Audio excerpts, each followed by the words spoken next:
যেই নারীগুলা তাদের মাথার চুলকে উঁচা উঁচা করে বাইন্দা বাইন্দা বেড়াইছে, আর উঁচা করে বানবো দূরের কথা, আমাদের মা বোনের রাস্তায় চুল ছেড়ে ছেড়ে হাঁটতেছে, ব্যাপারটা করে করে হাঁটতেছে।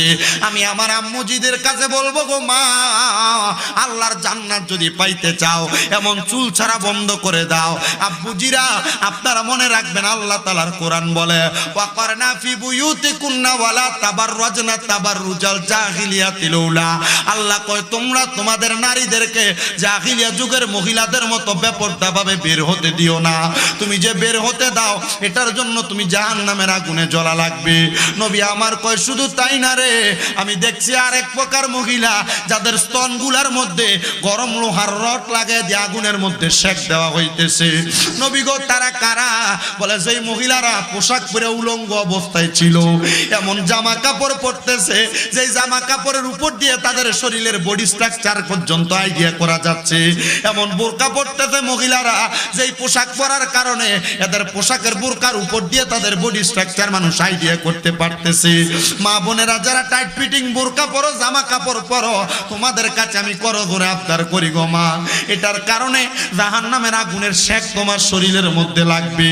আমার নবী কয়, শুধু তাই না রে, আরেক প্রকারের মহিলা তাদের জিহ্বার মধ্যে গরম শিক লাগায় দিয়ে আগুনের মধ্যে তাদেরকে শেক দেওয়া হয়েছে। নবী, তারা কারা?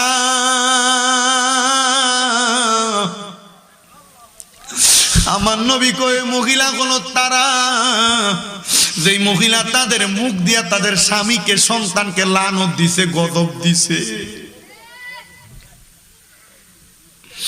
এ আমার মুরাদনগরের অনন্তপুরের মা, চুল ছাইরা গুইরো না গো, চুল মাথায় উঁচা করে বাঁধো না, টাইট ফিটিং জামা কাপড় পইরো না, স্বামীকে গজব দিও না, সন্তানকে লানত দিও না, বেপরদা পরপুরুষের সামনে যাইও না। মনে রাখবা, এটার কারণে দোজখের আগুনের মধ্যে পড়া লাগবে। হে মা, আল্লাহর নবীজির স্ত্রীর নিয়ে বসা অন্ধ এক সাহাবী নবীজির দরবারে আসে। নবী কয়ে, তোমরা ভিতরের রুমে প্রবেশ করো, আলাদায় চলে যাও। নবীজির স্ত্রীরা বলি, ইয়া রাসূলুল্লাহ, সে তো অন্ধ, সে তো আমাদেরকে দেখবে না, তার সামনে কিসের পর্দা?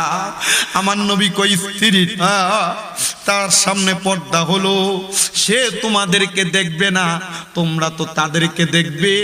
দেখার কারণে তোমাদের নিজের চোখের জিনা হয়ে যাবে।